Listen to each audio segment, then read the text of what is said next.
Hey everyone, welcome back to the Connor and Joe show. So I want to apologize about our absent the last 2 weeks. So I was on the road touring Alberta, which you're going to hear more about in my wins. So Connor, appreciate you coming on. Let's hear about your wins. What have you been up to the last 2 weeks? Yeah, last couple of weeks there's been a couple really good wins. I guess last week for myself was able to make some buys on some cows, so getting closer. I guess by the end of this week I'll be kind of at my max on an inventory side of things, which is nice to really start really implementing sell by marketing for myself. And yeah, the week before, I guess, yeah, we're camping people now. Bought a camper, so really excited with that for what's to come this summer with the family. So yeah, working on get away from the farm more often and just yeah, get my headspace out of working all the time. So looking forward to that this summer. It's 19 and a half hours away though, so that's kind of, Ouchie. but it was a family deal, so I'm able to get it a little bit closer to home before I have to pick it up myself. So Yes, yeah, no, I it's was good though. I was chatting with the guy who might be involved in that. Yeah. Yes. might Well, might help out. fingers crossed my wife doesn't watch the podcast because that's a hill I will die on. So, okay, back to your sell by, because I am to the point where we are trying to buy in and get to a point where we are at capacity as far as an inventory standpoint. So maybe talk about your strategy now that you've hit your inventory number. It gets a little bit easier in the sell by thing, doesn't it? Yeah, I Because now think you are selling inventory and buying back in. So you are truly trading. So just talk a little bit about that, Connor. What you got coming down the pipe here? yeah, so honestly moving forward, it's just looking at my current inventory values frequently and then staying up to date on the market on what my intrinsic value is for animals, what and versus what the actual value on the marketplace is for them. So pretty much just being in a position, if not looking per se to be selling animals actively, but just always hunting for what is undervalued. Yeah. And then if you have something that is overvalued, you just make the trade happen. So it is a bit of a different mindset to get your head wrapped around. We had some conversations in a group chat that was very good, just on understanding and getting the mindset put into that, because we're so used to making gross margin projections on, oh, this is the return I can get on these animals over this many days, and it's the wrong way of looking at it realistically if you don't have anything to buy back, because then you have no inventory at the end of the day. So unless there's something to be buying back, you can't really move them, because if you're out and you just have cash in your hand, it's great. But if the market goes up more, then you're strapping yourself for what you're able to buy back to maintain your inventory numbers. So yeah, it'll be very interesting to see kind of where I'm at on my inventory max, kind of at a position right now, and then just really focus on looking at relationships moving forward, I guess. Yeah, why that is so important. Being on the road, get to chat with a lot of different producers, and the general theme with the cattle producers is, well, cows are so expensive. How could you afford to get in? But if you rewind 1 year, and cows were at $35,000 or $4,000 for bred animals, we would have said to ourselves then, how could cows possibly go higher? And if at that point you made a decision to sell and didn't reinvest in inventory, it would have been, as a cattle producer, one of the worst financial decisions ever that you have made in your farming career. And that's why maintaining the principles of sell by and at least maintaining your inventory is so important. Just making sure you've got the right inventory, something where there's upside and appreciation opportunities that are going to be taking place. Which usually comes with younger or lighter animals, I guess. In my scenario, I'm more or less working with breeding stock. Yeah. Myself, which just look to get younger or earlier on a breeding, like on a gestation side of things. On the feeder cattle, lots of guys are just more or less looking to get younger, but also in a lighter weight class type of thing. So Yeah, and that's getting tough these days too. Looking at, yep. at some of these markets, the arbitrage opportunities are closing, and to the point where it's. I mean, I'm in the same point as you, where we are focusing on breeding stock, but looking at, well, before we started recording, I was telling you about some bred heifer pairs that were, or some heifer pairs that we're looking to liquidate. And what's the buyback? Don't know. So am I actually looking to liquidate them without a buyback? Well, stay tuned to the podcast to find out. You Yeah, maintain inventory, Joe. I guess so. My win, so for the last 2 weeks, I have been touring Alberta. So I started with Connor's brother, Brendan, in just outside of Castor. Went to Bonnyville and spent a few days with Keegan, and then I was up in the Peace with Tanner, our Peace River guy. I guess the first thing was my first long road trip being a dad, and boy, that changes things. I was homesick by the time I had hit Regina, and the ride home, new personal best for me. I've made that trip from Edmonton home a lot, but I stayed at my brother's on Tuesday night, got up in the morning, and was out of that truck 14 minutes in the 13-hour ride home. I got to Regina, I peed, fueled up, and got a Gatorade, and then I wasn't back out of the truck until I was in my driveway. So, yeah, I don't speed, but I made up my time on stops. Man, I was looking forward to get home. But it was just so great. It was my first, outside of ranching for profit, it was my first trip away from home and putting on producer meetings and whatnot. And man, it's just a reminder what a great business we are in. Getting to chat with the producers that we are, the outside the box thinkers, chatting with our dealers. I mean, all the meetings that we put on were so greatly attended, and just positive feedback that was coming out of it. So yeah, man, it's running a business is, there are some thankless days. It's really great to get out there and meet the people that, is the reason why the business exists and why it was created. And yeah, just having those conversations with producers and hearing ideas and feedback, not just about cover crops, but about buying cows or this management practice. I mean, it's what keeps me sharp. It's what keeps our farm growing and new ideas coming. It keeps me excited about being an ag. So to all those people that I met, there's way too long of a list to get to them all, but you know who you are. Very grateful for, the time that was put in, the people I got to spend it with, and most of all, I was real happy to be home, Connor. I believe it. Yeah. But I wanted to touch on a topic with you today that was the main theme, and I think it's a main theme going forward in ag, is these fertilizer prices. Not only fertilizer prices, but actually securing product. Curious how it's going to affect your farm or what you've heard. Yeah, it's interesting. I haven't spent too much time myself looking at prices of fertilizer. I think it's interesting. We definitely run a little bit differently than other people, but I think it affects the entire chain at some point. So we've been buying in feed the last 2 years quite heavily. We'll make a little bit of silage here again this summer, but for the most part, buying in hay and as well as screenings and whatnot locally. So I guess maybe an increased fertilizer price doesn't instantly affect me, but down the road it could have significant effects, obviously, because I'm buying feed sources from guys that are having to put money out to grow those crops that I'm buying. So I think it kind of looks more just even look at last March, we were in this the big tariff thing was going on with the beef cattle, and lots of cow-calf producers I went to some meetings and really wasn't feeling like things were going to affect me right out of the gate, but getting a broad understanding of the entire industry as a whole, how fast that was going to affect the bottom producer, the cow-calf producer, was pretty interesting to look at that on a grand scale. Guys that were instantly affected by the tariff on shipping beef, fat cattle, all of a sudden their bid disappears in the backgrounding lot. Well, then the backgrounder's bid disappears to the cow-calf guy, and realistically, at the end of the day, however you're growing feed, whether you're growing all your feed at your own place, some fertility is used, I would say, in more cases than not, for sure, and lots of guys are heavily using it.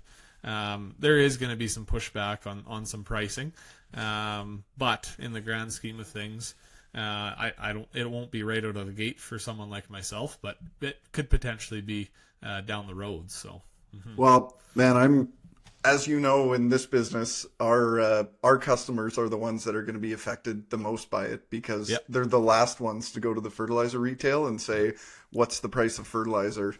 And man, so I did. I was updating my presentations for my trip out west, and I did what I generally do. I went on Manitoba Agriculture Cost of Production and was just kind of familiarizing myself with, because in my presentation, you understand this, yours was the same. We talk a lot of not just about plant diversity, soil health, and the benefits from an agronomic standpoint, but how do we use it as our advantage to actually make more money and make our farm less risky. So I popped open the Manitoba Agriculture Cost of Production budgets, and I can't remember what they had nitrogen valued at, but it was like half of what it is now. Today. And their anticipated net return crop by crop, I think soybeans was the best at a $5 an acre loss, but barley was like $180 loss. Corn was like $125. Yeah, that's kind of a scary spot for, I mean, if you're a straight grain producer, mixed grain and cattle producer. I mean, if you're a mixed grain and cattle producer, thank God cows are the way they are. But yeah, there's going to be some tough decisions and some management practices that are going to have to change to make that work. Because just looking at those budgets, which were not updated with today's price of fertilizer, and I know there's lots of producers that have pre-bought, probably a vast majority of them, or at least booked a price. But going forward, boy, those are some real not very attractive numbers on the piece of paper when you're talking about a 15 or 20% loss on your investment. So yeah, I'm curious. I don't know, like, what do you think? Like, will change happen this year, or is it going to be think, one of those things that just hope for the best and it'll get better? I think on the mixed farm, they have the opportunity to make some significant change, probably. Like, just being at a position where if you're needing to pull back on fertility, something's got to be returned to that land. So maybe it is looking at grazing a field in the summertime. Yes, you're able to pull back on the synthetic fertility right out of the gate. You got to be returning something, though. I know we've been caught with that years ago. We got into the polycropping. We went cold turkey on fertility. Things were all rosy and cherry for the first 3 years, and then it's like, oh, nothing has been returned to this land because we were bailing the product off every single year. Yeah. So it looks in a scenario like this, it's definitely the transition on a mixed farm it'd be a lot easier, because it's like, okay, let's make some decisions here. Can we pull back on fertility this year on a broad spectrum, put in something to utilize as grazing, so we're still returning or keeping our levels where we want to be on an agronomy side of things, by utilizing the cow in that scenario. It's definitely, and it always will be, the toughest on a straight grain operation to just significantly pull that back. Now, looking at adding some different crops in the rotation that use less fertility, maybe in some cases, or specific fertilities. I think there's lots of guys in our area that have a decent amount of legumes in the rotation now. There is a decent amount of peas and soybeans that are growing. But in that grand scheme of things, only so many of those crops can be grown. Otherwise, running into disease problems on a rotation side of things. So it's I think probably for sure the mixed farm has the biggest opportunity to do a transition where they're not having to stick their neck out as much on having to pay that bill on a fertility side of things, and utilizing their animals to return that the nutrition for the soil back in right away. But it's going to be tough on the grain side of things, for sure. I guess what's your thought process on that? So many thoughts. Well, the mixed grain and cattle guy, I mean, you're talking to two guys here who, if you followed us for any time at all, you know how we value stockpiled feed and what that creates for what that can create as far as opportunities for your farm going forward. Man, I think that's, if you're a mixed grain and cattle producer, taking this year, what is the opportunity cost? Like to grow a 50 bushel canola crop, and probably at 120 pounds or 100 pounds, you're talking about a break-even crop on a 50 bushel yield, which in my area is pretty good. So I think, like, yeah, you're going to invest costs and carry over feed. You're not going to realize that right away. But the way the cattle industry is today, having feed around and being able to, if you want to increase numbers, there's feed around. If you want to buy in more animals, there's feed around. It's just a non-starter of a conversation if we don't have the feed. The other thing I would say is, like, being in Alberta, like, the price of hay out there is just 11 to 13 cents for decent quality hay. Mm-hmm. Like, for a grain producer, I know maybe they don't have the equipment or whatever. I mean, there's people that'll cut, there's people that'll bale, there's people that will come in and pick, but you start looking at like 11 to 13 cents a pound. If you can grow 4,000 pounds of dry biomass, I mean, you're looking at like a $450 return, gross, of course. But boy, I think that's a lower-ish cost option with some pretty decent upside versus where the commodity markets are at today. And I guess the only thing with that is, Joe, just looking on the grand scheme of things, like if they are just going out to make a crop to bale, and what are they returning that year? Like if nothing was that is, and that's the bottleneck really at the end of the day, because it is, I mean, if you're putting it out to grow the crop and things are staying at the level, it's one thing, but if we pull right back and then harvest the crop off and nothing does get returned, like if no cows do go out there, just in the grand scheme of things, they aren't going to. I guess that is where the issues can kind of lie. But yeah, the other thing, obviously, plant diversity can play a role in this as well. But man, like you and I get used to our own bubble. Like, you know, our summer pasture rates are, you know, $1.50 to $2, let's say.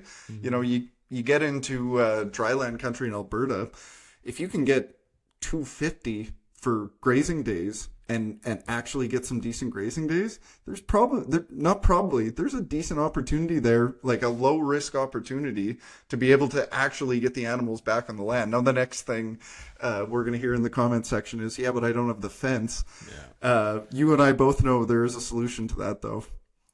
There is. It is a whole nother beast, though. Just the fence and the water infrastructure. We battle enough with water infrastructure just here, and we have fencing infrastructure set up. It is a whole nother beast. There is some opportunities, I think, on some land that is pothole country, or there's just creeks and rivers that run by it that you could get pretty creative in a short amount of time and make something work. But it takes a lot of planning. A lot of people are allergic to doing that, I would say, on looking at different opportunities. But keeners are going to look at it, and if things are looking very tight and don't want to take the risk, there could be some big opportunity for sure.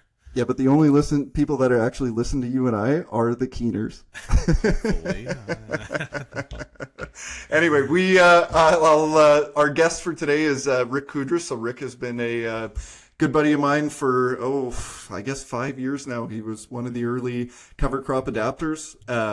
So Rick, I think a really interesting topic is when is more better? So we as producers just think, my dad always had a saying. He said, if you're not growing, you're actually, you're going backwards. And that has just been driven into us more acres, more cows, without taking like an honest look at like what are our goals and what do we want to get out of life and how do we create a great life for ourselves. So Rick's got an interesting perspective, and through the magic of television, my beard has gotten shorter and I changed all my clothes, but hopefully you enjoy it. Here's Rick Kudras. Okay, Rick Kudras, thanks a lot for coming on the Connor and Joe show. We've obviously lost Connor for this part of the podcast, but looking forward to having the conversation with you. What is your hot ag topic? Drum roll. Is having more really better? Is having more cropland better? You know, like if you're at a certain size and you're debating, well, should I get more or should I not? Or cows or anything that you're involved with agriculture. To me, from what I see just in our neck of the woods around here, is that I don't see how having more is better. And to me, I think that, you know, if you got more, you're going to have, well, all these other problems that everybody seems to think that they can solve with somebody else inventing something for them.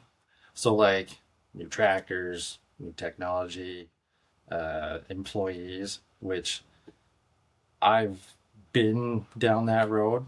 And down that road, I mean by like, I used to be in the custom tub grinding business for 10 years. And I always thought that, you know, for me, where I was situated was that if I pick up more clients, I'm going to make more money, you know, or I can get another truck, or um, hire an employee and then throw him in a truck. All he's got to do is get there, turn the machine on, hopefully everything works, and then carry on down the day. But I'm sure that worked 100% of the time. You just showed up, everything worked. oh, just perfect. But I mean, there was I still have a couple friends that did work for me, and it did work out. Thankfully, there wasn't anything too tragic. It always ended up being tragic on my side, machine wise. Yep. But getting back to my point, is more better. Well, back then, I thought that having more clients, more money, more trucks, and then I stepped back after a while after everything started imploding. Was this more maybe of an egotistical thing, or is it a functionality of, is it working for my life or not? And as it turned out, I'm not in the tub grinding business anymore, so it didn't work out for me. Now that being said, um, it it did bring a lot of good things about for my life and our family, but turning it sideways now into farming, um, I don't see it. And obviously, there's a lot of topics and picks that a guy could maybe argue about. But for me, you know, like we actually, well, I might as well say like we doubled in size, like our little farm here. Yeah. Now we did get more cows and more grain land, and being doubled. Well, okay, so we went from 500 acres to 1,000, and we went from 40 cows, sorry, to 80 cows. Well, okay, so that's doubling, but it still brings on a lot of like right now I feel like I'm taxed. Like I watched you guys' episode a couple episodes back of Connor feeling like a hamster on a wheel. I honestly feel like I'm at that point right now, Yeah. and it's just And I don't think you're alone in that feeling. And we were chatting a little bit before we started recording about ranching for profit. And have you taken the ranching for profit, Rick? just the day introductory type course or whatever that was here in Delia. Great uh, day to be involved. I didn't know anybody in the room, which was really surprising because I thought there would have been a lot more local people, but like people from far away. Anyways, yeah, no, I've always wanted to take the ranching for profit thing, but too busy, can't I get know, away. not enough time and not enough money, which is the funny thing is that's why you got to go.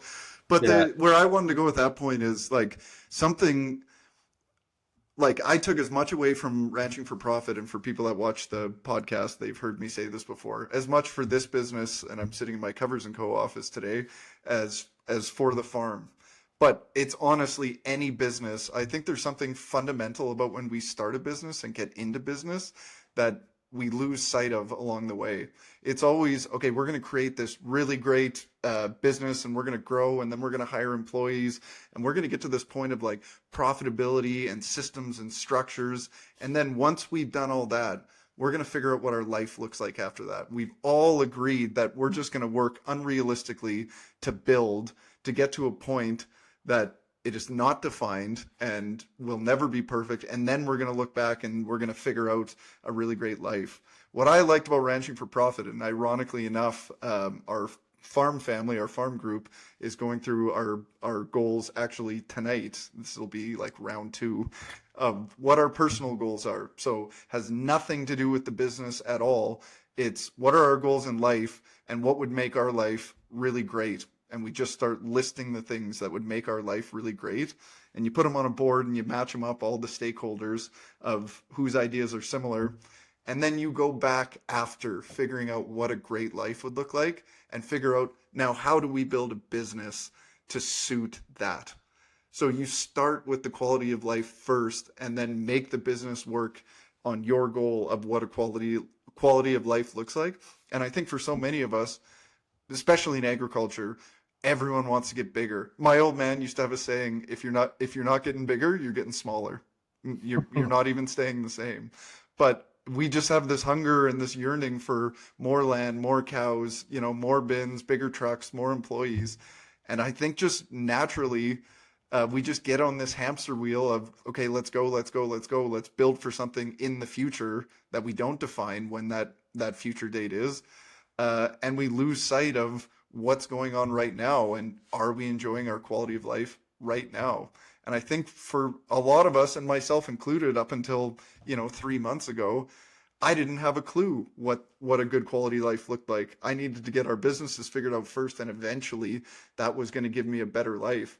But turning it on its head and figuring out what you want out of life first, and then building a business and setting those goals around what a really ideal life looks like, boy, that is some empowering stuff. Oh, absolutely. And to build off what you just said, like, for me, I mean, my background a little bit. Why don't you give the audience a little bit of your background?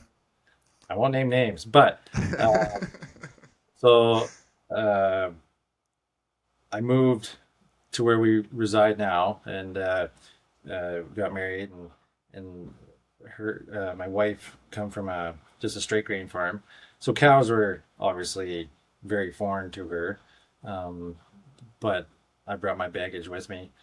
Anyways, the grain farm is large, but I mean, nowadays it's actually probably even small, in comparison to the rest of the countryside, I guess. But even then, all these, like, I wouldn't say, like, we don't run brand new equipment, but it's fairly up to date.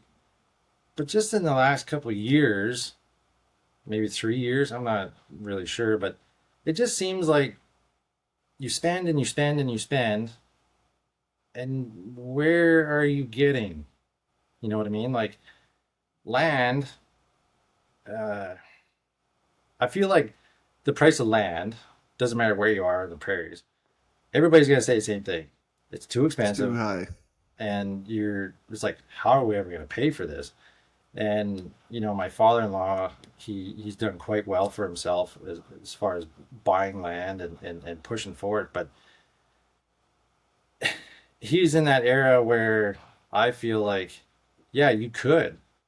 Even though he said back then, because I've always asked him lots of questions, like, how did you do it? Like, how did you push forward? How did you get more and roll with it? Because now, I don't know. Inflation has literally, I think, pushed opportunities for myself, probably even yourself, in your guys' neck of the woods, that, like, yeah, the bank will tell you, yeah, you could probably do it if you scrimp by, and it's like, do I really want to go through that stress and not be able to sleep for what? A few crumbs at the end of the day? I don't know. I don't see it, as far as, like, really trying to be that guy, like, oh wow, that guy, he paid so and so for that land, he must be doing really good. And it's like, is he though? Is he really? Yeah. I mean, defined, I always push back on people that are like, oh, well, sometimes people say it to me, not often, but they're like, oh, you're so successful. And I'm like, what does that mean? Is that just does that mean financial success? because you don't know that I'm sleeping good at night with crippling anxiety, or run myself into the ground and don't have time to spend with my wife or my family. Like, what defines success, I guess, Oh yeah, I totally agree with that. Um, the first time, I don't remember where I saw it, but the first time I saw the true value of being rich is you're happy. The very first one is you're happy, and then if you got kids and married and all that stuff, are they happy? Yeah. If they're happy, you're happy, your dog, cat, whatever are happy, then that to me is the term of being rich and successful. And then everything outside your environment, like I mean, obviously we gotta have a job of some sort to put food on the table, or keep the lights on and stuff like that. But yeah, it's I don't know. I don't see, like, if you can get a small herd, or of cows or sheep or whatever, and you know I'm sure you've seen it on the net, the mantra of, well, if you're first generation, like I saw your guys' episode the other night, you're first generation, how in the world are you going to start grain farming? It's literally impossible. But that being said, there is a slight sliver that, if you drag an old Massey 510 out of the bush, and some two-wheel drive tractor and something to scratch the dirt, sure, I mean, you can do that. But if that makes you happy, go ahead. But as Yeah. far as like logistics and the industry against you, looking down, like, forget it. Well, and I think our blessing is our curse in agriculture. The fact that land prices have gone up so substantially, and we have this imaginary number that none of us are going to cash in on, likely when we're alive, called equity. It makes us feel like we're rich and we can make these expenditures, and tough years aren't necessarily that bad because we can just term out an operating line. I mean, I guess it kind of comes down to, are you even efficient on the things that you own right now? The things that you have invested in that the bank doesn't own, you own, whether that's farmland or equipment or cattle. Are you doing that before looking to grow, and one, all the things that come with it that we've talked about? If you do think that it's going to improve your quality of life, or maybe you're trying to set something aside for your kids, it's like, I think the first place to look, rather than just expand, is, are we doing the things on our farm as efficiently as we can? Oh yeah. Yeah. Is there inefficiencies in our existing business that we can make us more profitable, or improve our quality of life? That doesn't necessarily mean, handing over a note to the bank that's they've got you tied up for the next 20 years. Yep. Yep. No, I totally agree with that. I mean, I'm thankful that on our little, me and my wife's little farm here, is that we only got a tractor loan, which is very small in comparison, and a small land loan really now. But that's it. All our other things that we have. Oh, sorry, and a small cow loan, but I don't know. That could easily Well, those disappear. those things that'll just pay for itself these days. Well, I was just going to get into that. That could basically pay itself out here next week if I want to haul some cows in or something. But yeah, no, it is more better. Like you said, there you can look across the fence and see all the flashy equipment, this and that, and it's is it making more money? I really I mean, have. but both, I would argue, is it making more money, and is it improving your quality of life at all? And there's always going to be another. I mean, you can look over at the neighbors and work your ass off for 10 years and get some good luck and have better stuff than the neighbors, but there's always another fence to look over. Oh yeah. These goalposts are always moving. So I want to hold your feet to the fire a little bit, Rick, just based on the conversation that we're having. What do you see as far as growth, or more, or I guess the next 10 years out? I mean, you've got a young family too. What like how do you look at growth and getting more, or is that something you're content where you are right now? Content. Yeah, that's another big word to I, try I, and. I s- I struggle with the concept as well. It's like, are you successful? Yeah. Um, I would like to try and get to that 150 cows. Um, just because, well, I mean, I grew up around cows, so it's not. I do enjoy it, minus the days you wake up on the wrong side of the bed and you gotta, process cattle and something happens or whatever. But I mean, that's with anything. But and then as far as grainland, I don't know. That's kind of a sticky subject around here, with uh, transition and stuff like that, which I know a lot of people that are trying to go through that process, and It's an epidemic in agriculture. uh, it's pretty ugly. It Yeah. not super ugly for us, but just everybody. It's like, Everyone struggles with it. I mean, again, I've said this on the podcast before. Our family gets along famously. Everyone talks at Christmas. We're all friends, and our succession took 13 years. And at times we were bordering on uh, we might not be talking, which is a scary place to be. oh, for sure, yeah. Yeah, where would I want to be in 10 years? Um, Here's a good one for you. I want to be in a position where I'm happy to get out of bed, go to work, love what I do, and then, the wife to follow, or I follow the wife, whatever she's doing as well, team wise. And then I want our two kids to grow up and enjoy doing and learning new tasks at hand, um, around, me and my wife to learn about farming, and not so much like, you got to keep up with the Joneses type thing. Yeah. I'm not for that whatsoever. And as far as, I'll step outside here, but like color wise machine, I do not care what color it is. It just got to work, and it's got Just to work start. properly. Yeah.